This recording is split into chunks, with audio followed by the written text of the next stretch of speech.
Dios les bendiga, mis hermanos.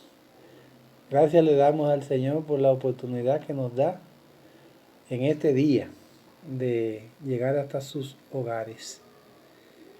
Felicitamos también a las madres por su día especial, así que muchas felicidades a todas las madres, a todas las hermanas de la iglesia que son madres, muchas felicidades en su día, que lo disfruten en gran manera.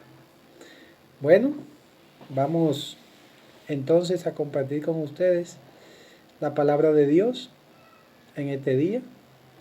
Vamos a ir a 2 de Pedro, el capítulo número 3, versículo 13 al 18. Inicialmente estaremos leyendo el versículo 17. Dice así la palabra de Dios. Así que vosotros, oh amados, sabiéndolo de antemano, guardaos, no sea que arrastrados por el error de los inicuos, caigáis de vuestra firmeza.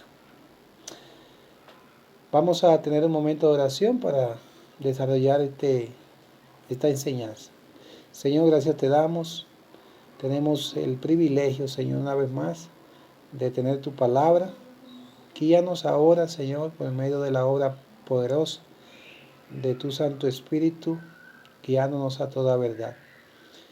Es una obra tuya, Señor, es una obra espiritual, el que tú, Señor, uses tu palabra, uses a tu siervo para llevar el alimento espiritual a tu pueblo, para que aquellos que aún no te conocen también te puedan conocer. Señor, que podamos tener corazones en este momento bien dispuestos para recibir tu palabra. Te pido que quite toda distracción, todo aquello que pueda querer quitar la concentración en tu palabra. Obra tú, Señor, y háblanos. Toma tú el control y edifica a tu pueblo y salva a quienes te necesitan, Señor, que están perdidos. Te lo pedimos en el nombre de Cristo Jesús. Amén y amén. Esta enseñanza, hermano, es la enseñanza ya final de este libro de 2 de Pedro. Recuerde que estábamos viendo esta carta, pero ya finaliza. Vamos hoy a ver el versículo 3 del capítulo 3, versículo 13 al 18, y hoy terminamos con esta carta.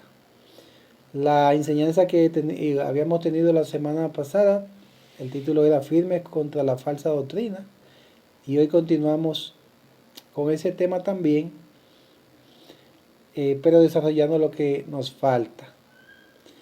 Entonces, vamos a ir de inmediato a lo que nos compete. Recuerde, hermano, que esta carta, el propósito del apóstol Pedro cuando le escribe a los hermanos que estaban dispersos, siendo perseguidos, y en este sentido, también siendo atacados con falsa doctrina a través de falsos maestros, el propósito del apóstol Pedro era advertirles a estos amados hermanos, como él así los llama en esta carta, para que estuvieran firmes en la verdad, estuvieran firmes en el conocimiento del Evangelio, para que no se dejaran arrastrar ni influenciar, y así entonces se debilitaran en la fe. Entonces es muy importante entender todo el contexto en que se desarrolla esta carta, aunque lo habíamos visto, pero hoy finalizamos. Quiero que hagamos un repaso de todo lo que sucede en esta carta.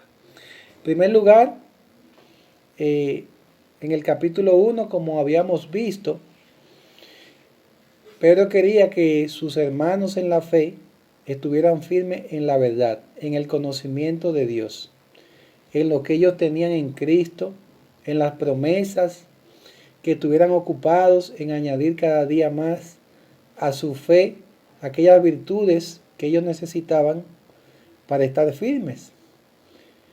Tenía el propósito también de que con todo esto que ellos añadieran a su fe, pudieran estar ocupados sirviendo al Señor y no ociosos.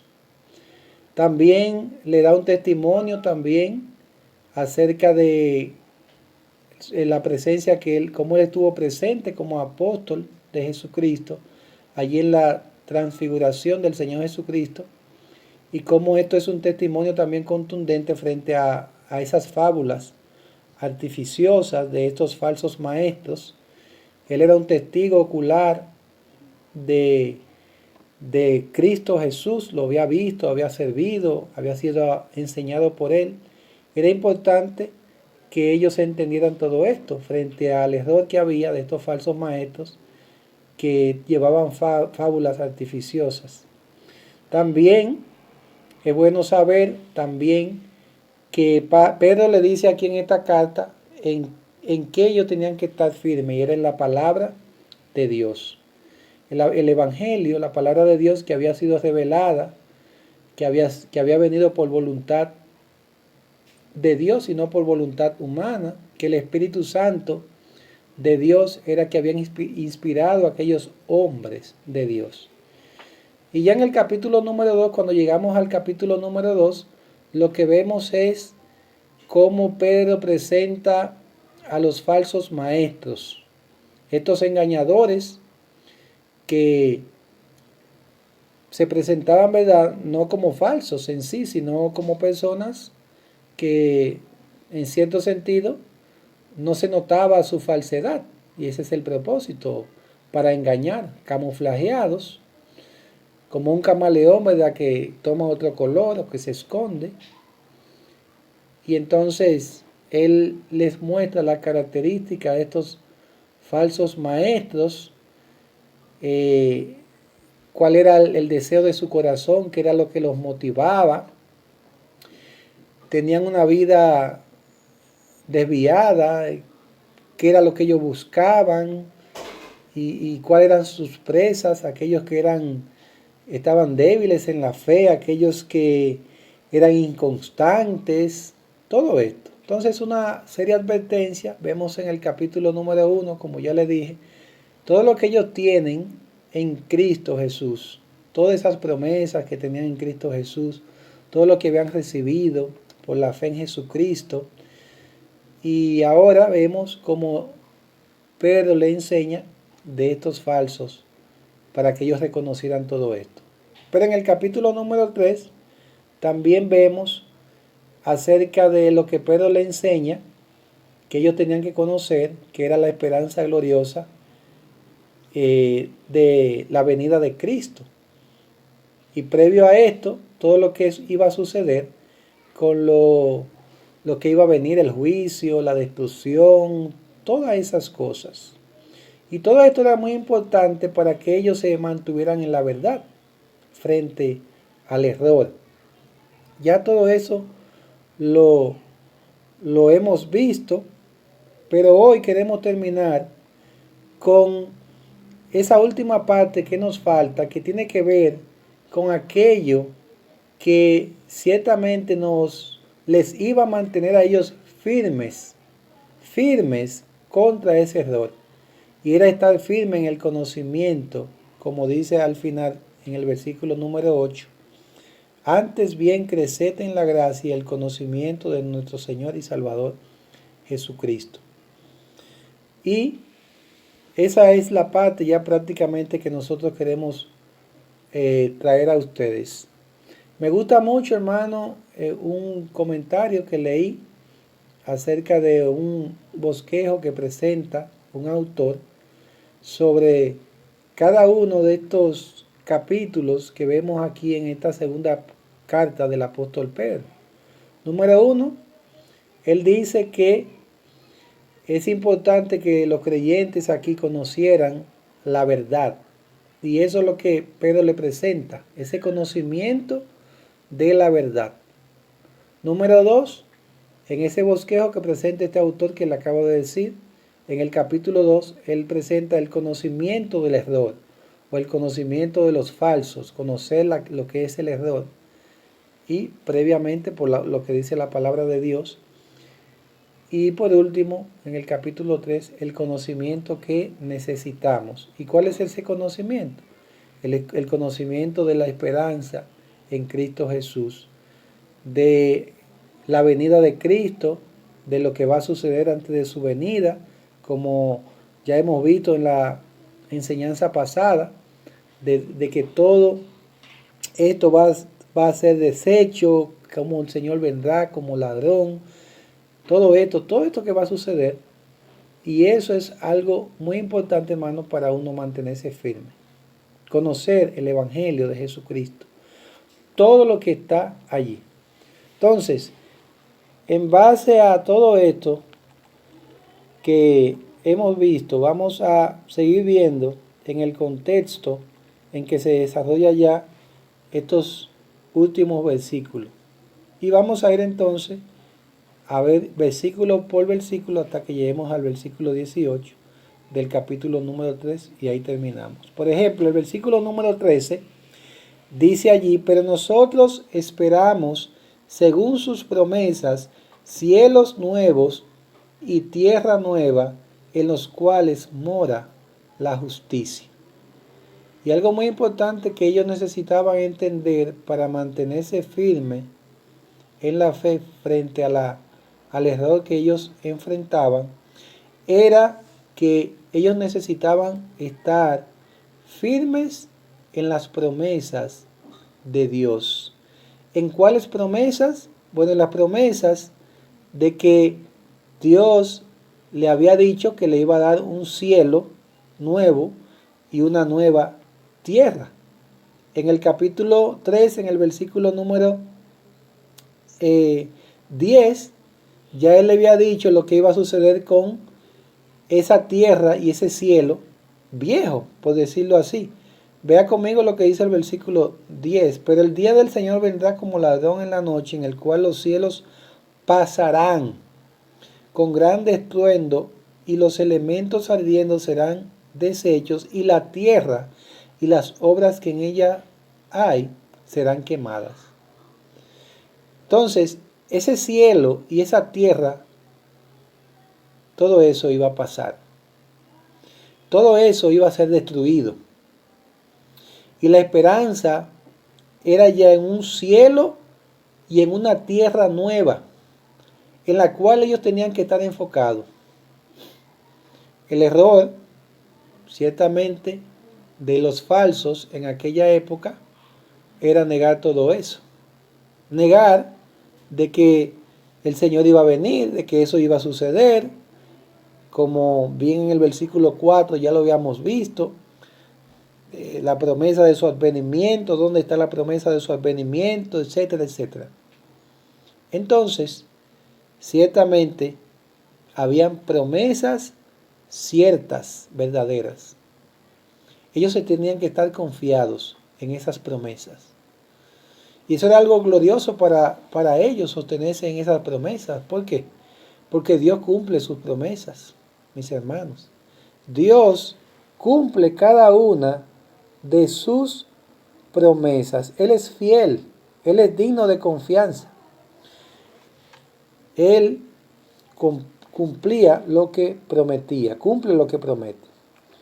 Por ejemplo, vamos a ir a Hebreos, en el capítulo número 10 de Hebreos, el versículo número 23, dice allí la palabra de Dios: mantengamos firme, sin fluctuar, la profesión de nuestra esperanza, porque fiel es el que prometió. Entonces lo vemos también en Hebreos de la fidelidad de nuestro Dios en cuanto a cumplir sus promesas.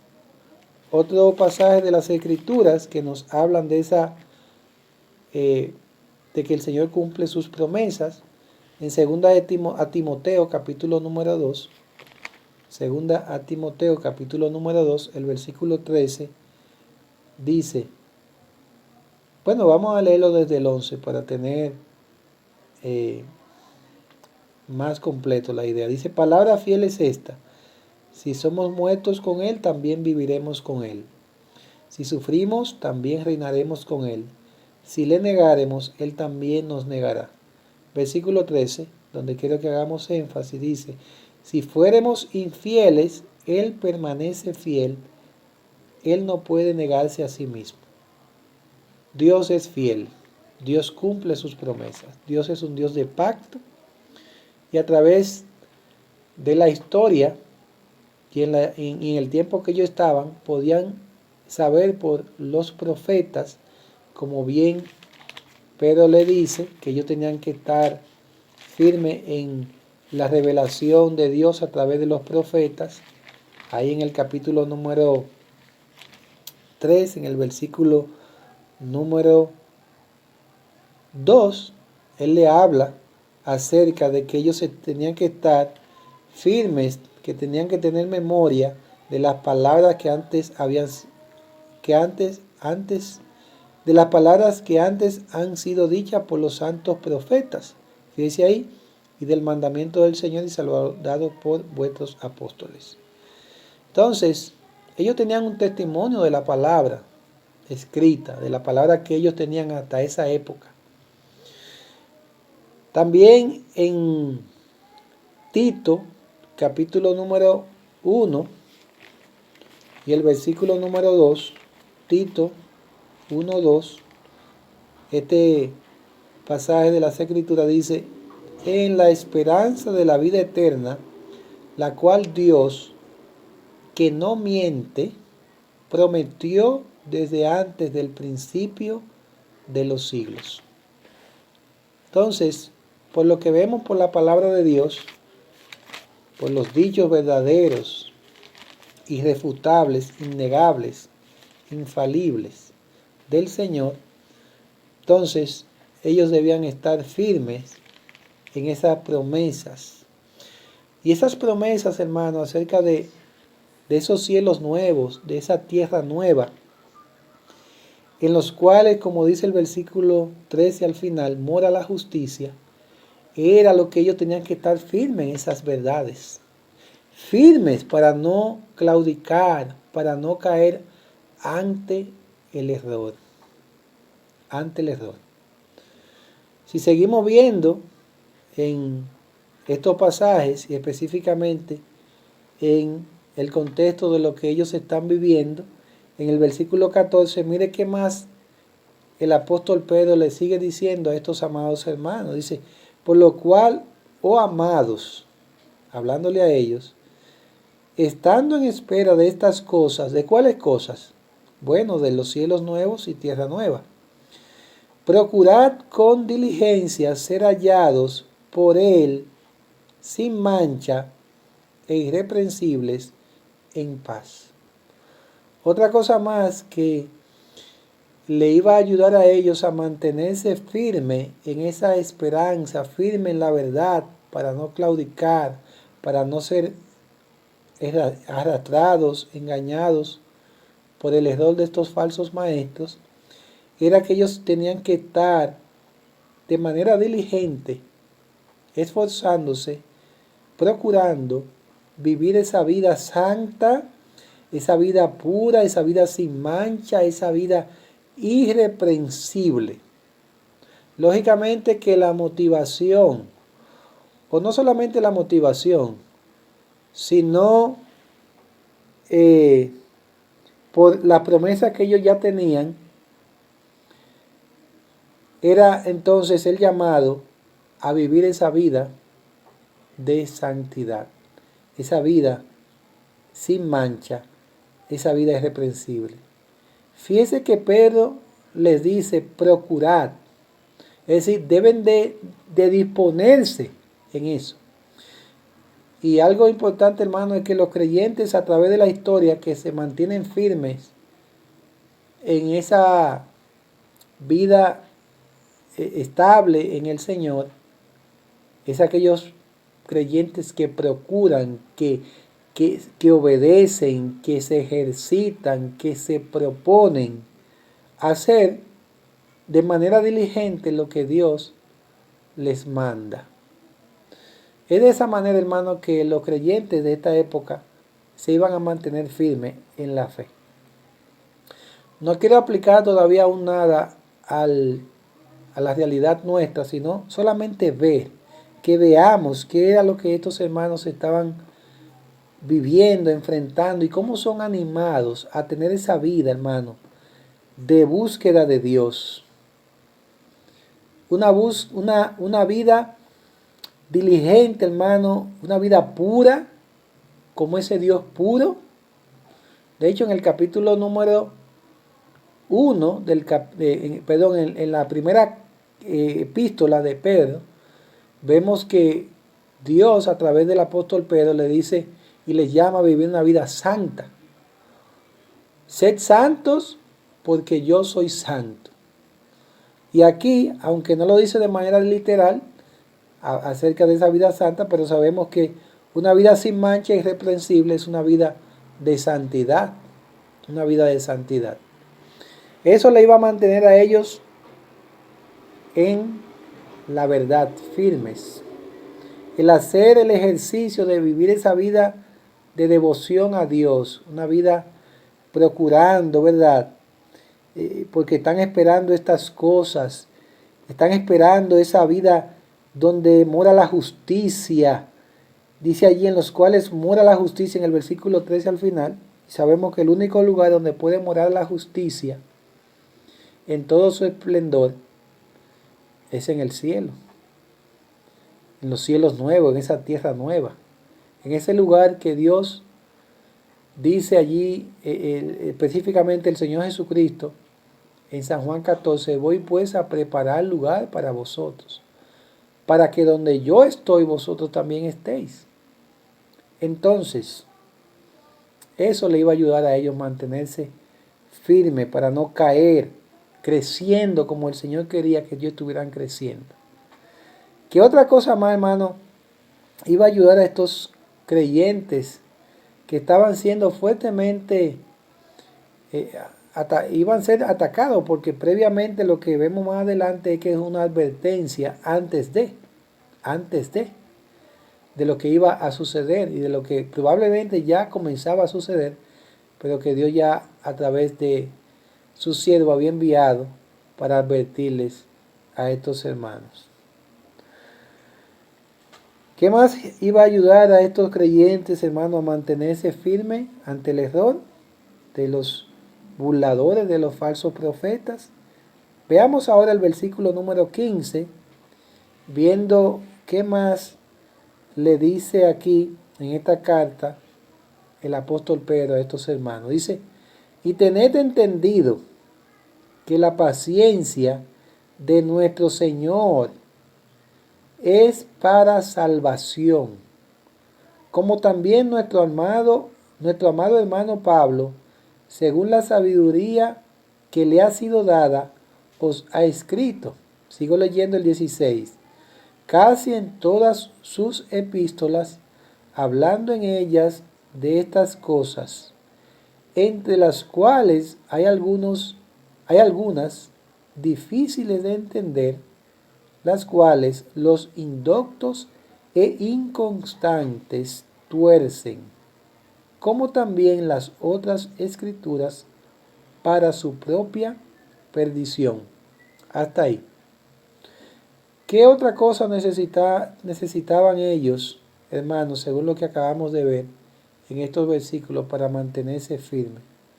Bueno, hermanos, estar en la verdad del propósito que Dios tiene para con la humanidad.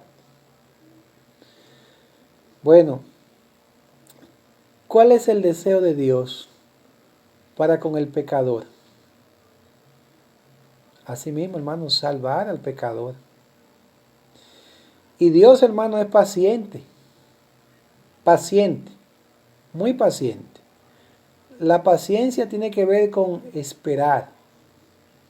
La paciencia tiene que ver con tolerar, ¿verdad?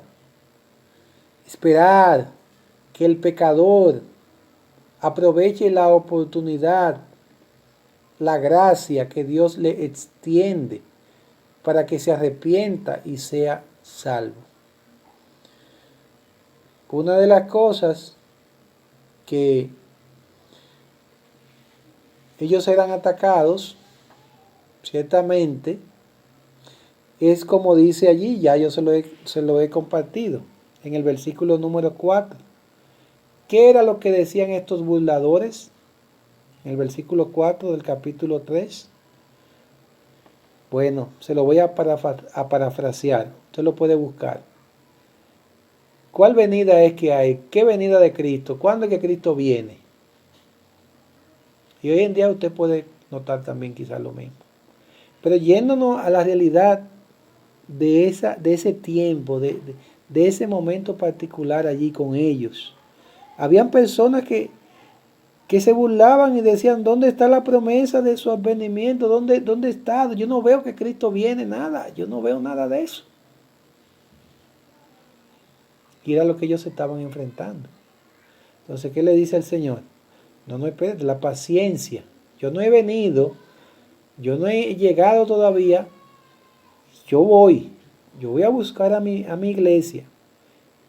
Ustedes esperen, pero mi paciencia es para salvación. Estos creyentes necesitaban entender con claridad que Cristo aún no había venido por ellos a llevarles a su reino, a estos cielos nuevos y tierra nueva, precisamente porque el Señor, su paciencia era para salvación. Bueno, ya lo habíamos visto ahí cerquita en el versículo 9 del capítulo 3, el Señor no retarda su promesa. Según algunos la tienen por tardanza, sino que es paciente para con nosotros, no queriendo que ninguno perezca. Mire el amor de Dios tan grande, no queriendo que ninguno perezca. ¿Qué nos dice San Juan 3:16? Porque de tal manera amó Dios al mundo que ha dado a su Hijo unigénito para que todo aquel que en Él cree no se pierda, mas tenga vida eterna. Entonces, esa paciencia de Dios, esa paciencia del Señor, es esperar y esperar para salvación. Si Cristo aún no ha venido, si no han sucedido los eventos previos, ¿verdad?, a la venida de Cristo, todo lo que va a suceder, lo que va a pasar, bueno, la iglesia ya no va a estar aquí. La iglesia será arrebatada antes que vengan todos estos juicios. Y luego viene Cristo, ¿verdad?, a gobernar. Entonces, toda esa paciencia, toda esa espera es para salvación. Y ellos debían entender eso. Lo debían entender aquellos que aún no eran salvos para que aprovecharan esa paciencia, pero también lo debían de entender ellos como siervos de Dios, llamados a obedecer al Señor, a estar firmes en la verdad, de también en esa paciencia de Dios, ellos ser instrumentos de Dios para que otros fueran salvos, para que otros pudieran conocer la salvación que es en Cristo Jesús. En el versículo 17, también, bueno, versículo 16, hay una parte muy importante que Pedro menciona aquí, y es que hace alusión a lo que Pablo también había escrito. Y él hace un señalamiento sobre los escritos del apóstol Pablo.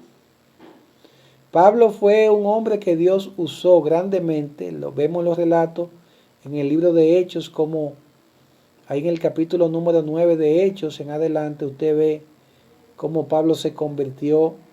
Él era un perseguidor de la iglesia, de los creyentes, y cómo Dios lo quebrantó, lo guió a salvación, y cómo él fue hasta los gentiles, y cómo fue usado por Dios, cómo tuvo que padecer levantando iglesias, proclamando el evangelio de Jesucristo. En sus cartas usted lo puede ver, para salvación.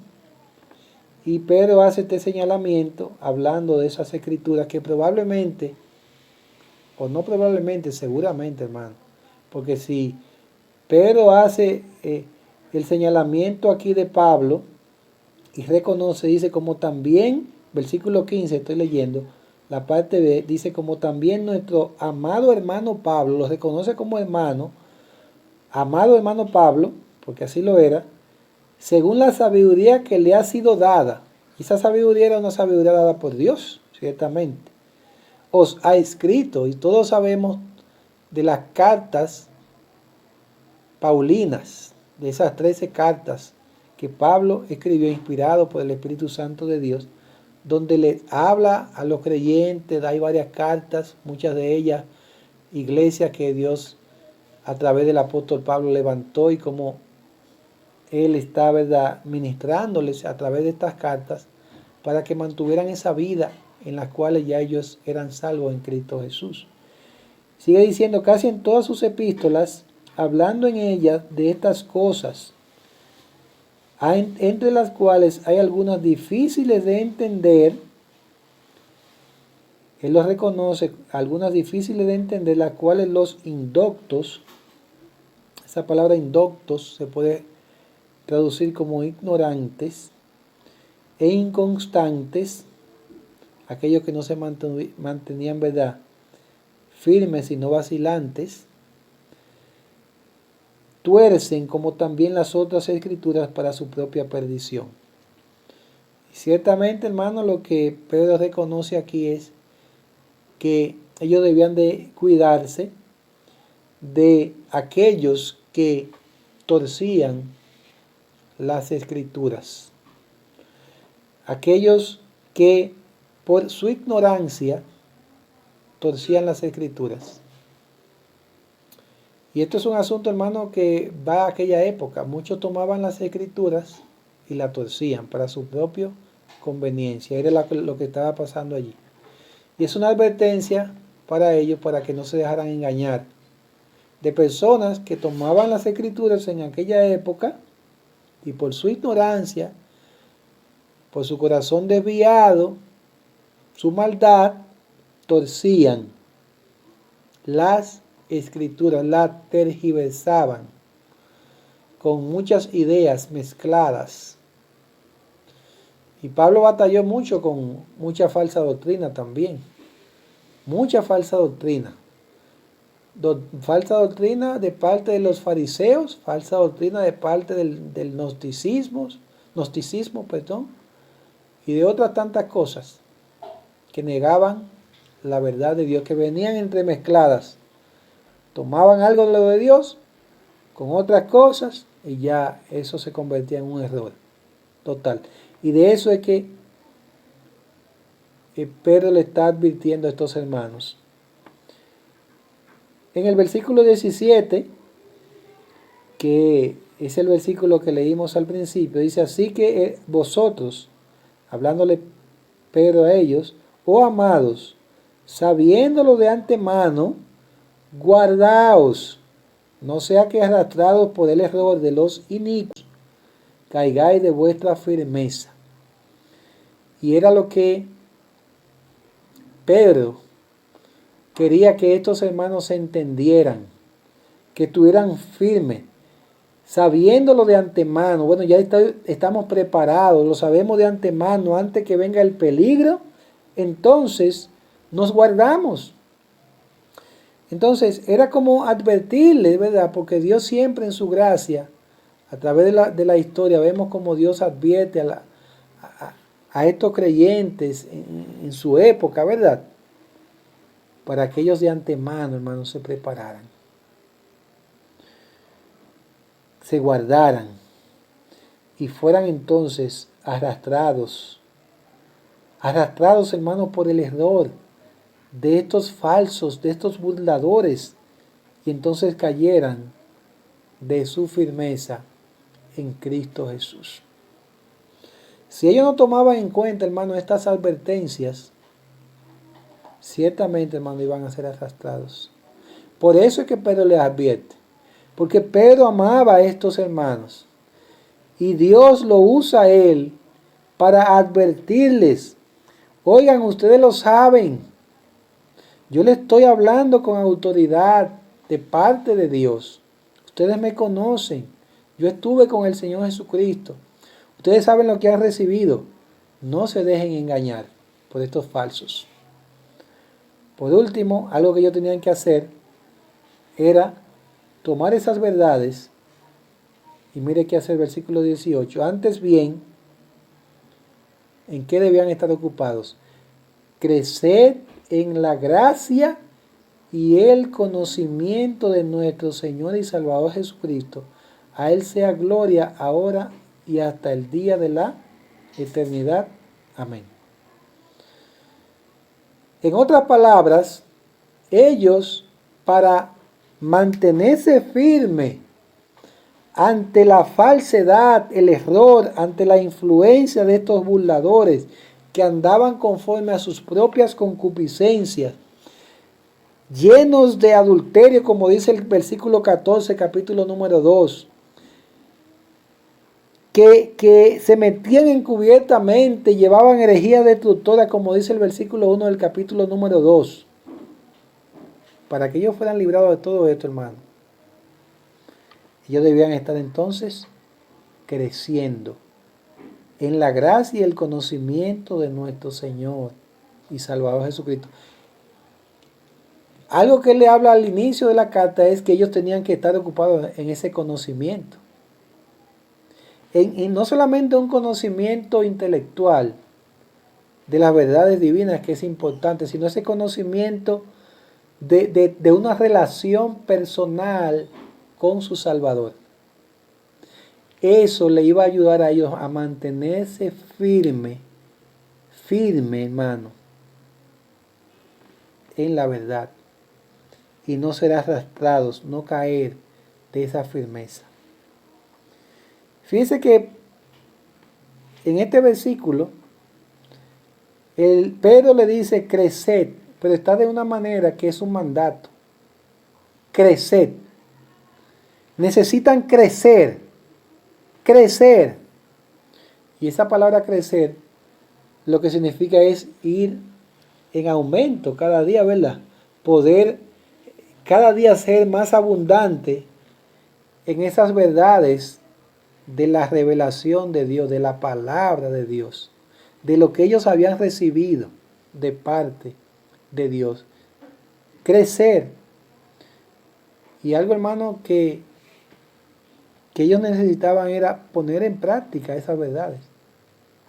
Porque era de la manera que ellos iban a mantenerse firmes en esa gracia, en todo lo que Dios le había dado, en esa vida de salvación ahora, que ellos tenían, porque ellos tenían todas las cosas. Fíjense que el versículo número 3 del capítulo número 1, que ya lo habíamos visto, dice, como todas las cosas que pertenecen a la vida y a la piedad nos han sido dadas por su divino poder. Dice, mediante el conocimiento de aquel que nos llamó por su gloria y excelencia. La gracia de Dios le había favorecido, pero al mismo tiempo ellos tenían que crecer en esa gracia, en todo eso que ellos habían recibido en Cristo Jesús. Y conocer de una manera más íntima a su Señor que le había salvado, al Señor Jesucristo. Y termina, a Él sea gloria ahora y hasta el día de la eternidad. Amén. Ahora bien, hermano, ya hemos visto que era lo que Pedro quería que estos hermanos estuvieran enfocados.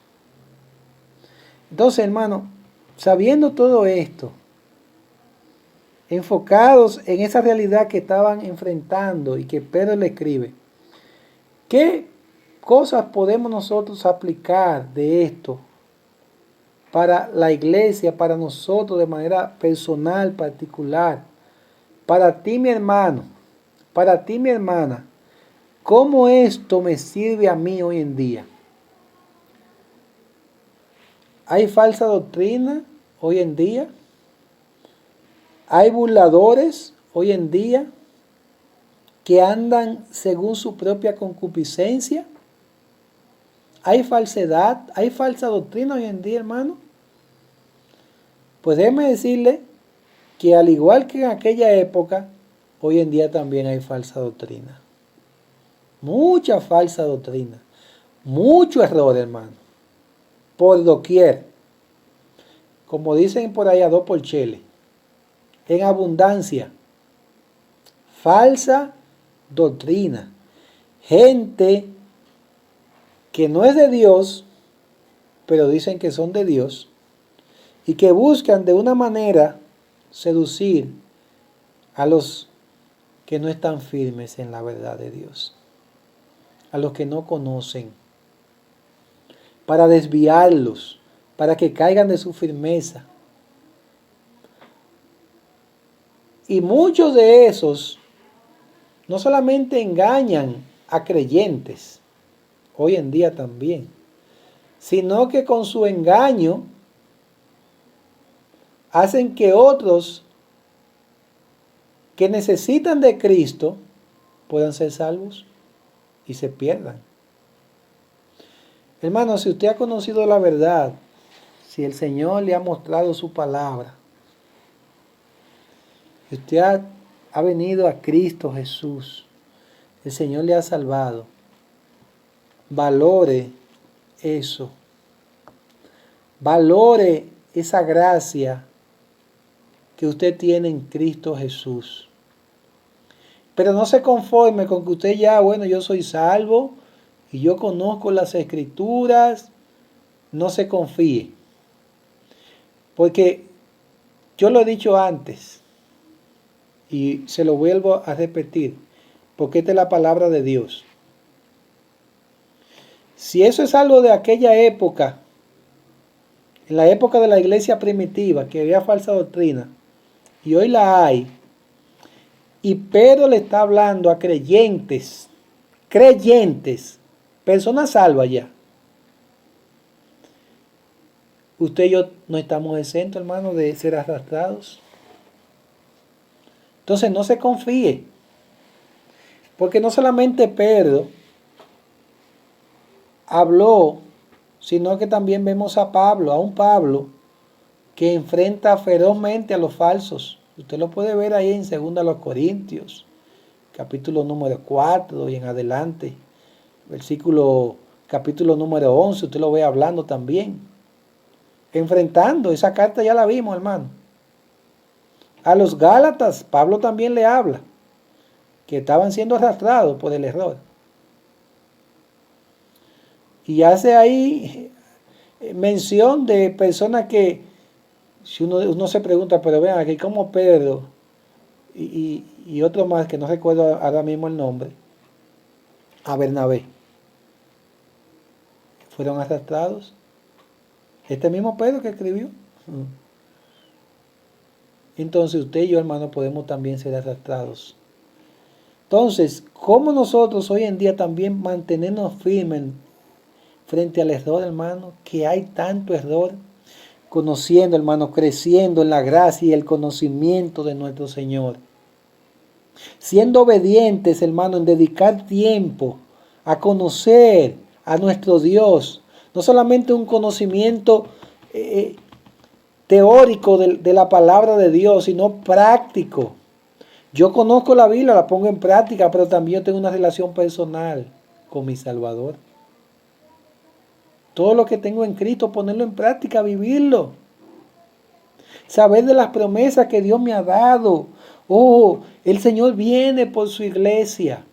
Hay cielos nuevos y tierra nueva. Eso debe de motivarme a mí entonces a procurar, igual que estos hermanos, vivir una vida en santidad. Porque déjeme decirle, el Señor que ha prometido cielos nuevos y tierra nueva, en los cuales mora la justicia, ese Señor santo, puro, el Dios de los cielos, allá no hay inmundicia, no hay iniquidad, ni hay maldad. Allí no entrará nada pecaminoso, nada impuro. Apocalipsis lo menciona. Entonces, eso debe de motivarme, como Dios me ha prometido también a mí, como a ellos, a vivir esa vida, como dice el versículo 14, sin mancha, irreprensible. Y una pregunta que debe de movernos delante del Señor es preguntarnos, ¿yo estoy viviendo esa vida sin mancha, sí? irreprensible? ¿Estoy yo esperando en las promesas de Dios? Y si estoy esperando en esas promesas de Dios, de esos cielos nuevos y tierra nueva, en los cuales mora la justicia, ¿estoy viviendo yo a la altura de ese llamado?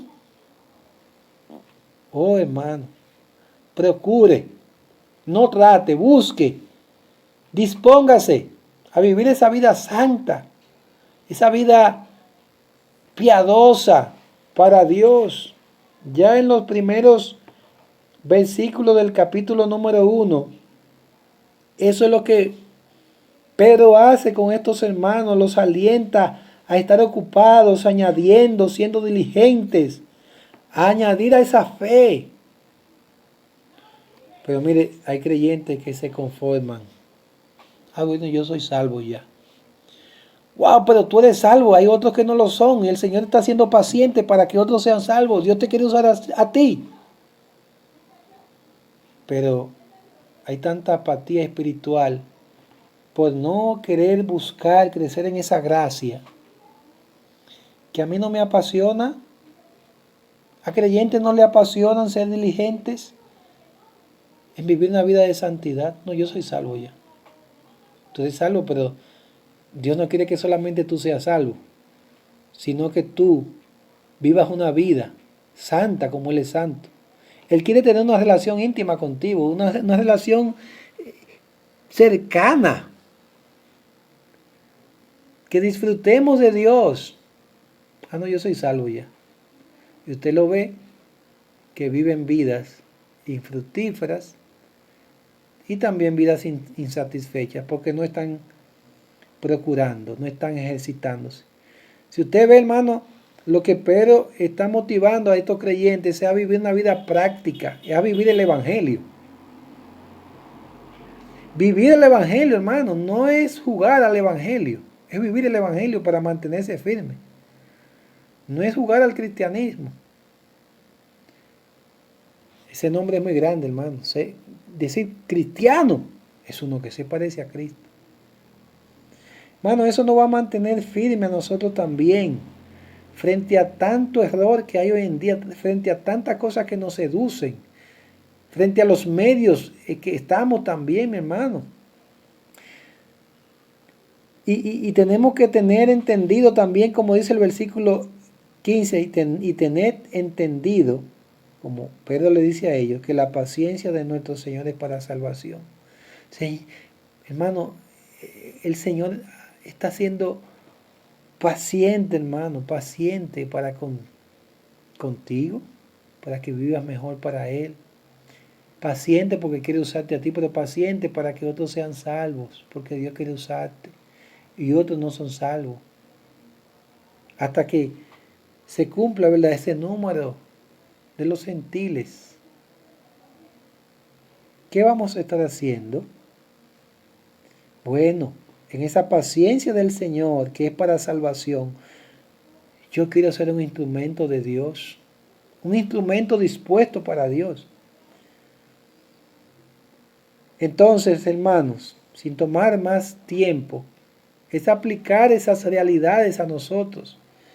¿Está usted creciendo en esa gracia, en ese conocimiento de nuestro Señor Jesucristo? Entonces usted va a estar firme en el Señor. Pero si usted no está creciendo, usted entonces está decreciendo. Si usted se queda estático, yo crecí hasta aquí, pero usted no avanza, usted se está quedando atrás. Cada día el Señor quiere que crezcamos más y más. Más y más. Y en la medida que usted conoce más a su Señor, usted más va a querer conocerlo y más profundamente. Dios nos ayude, hermano. Dios nos ayude por la gracia, su gracia, a estar firmes también en el Señor. Firmes, no porque yo pueda estar firme por mi propia fuerza, sino porque yo vivo para Dios y le obedezco a Él. Creced en la gracia. Crezca en el conocimiento de Dios para que usted esté firme en el Señor. Es la única manera. No hay otra manera. Es tener comunión con el Señor a través de Cristo y crecer en aquellas cosas que hemos visto en esta carta. Que Dios nos bendiga grandemente.